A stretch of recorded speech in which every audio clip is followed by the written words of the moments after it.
The explosion-proof motion sensor from Larson Electronics allows operators the ability to power lights or other equipment in hazardous areas by motion detection. Feed-through connections are made via two 1/2-inch or 3/4-inch hub openings. An adjustable mounting bracket provides vertical adjustment for accurate positioning after installation.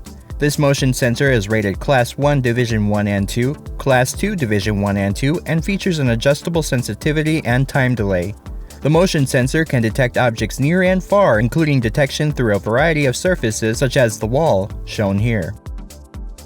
Visit larsonelectronics.com to learn more.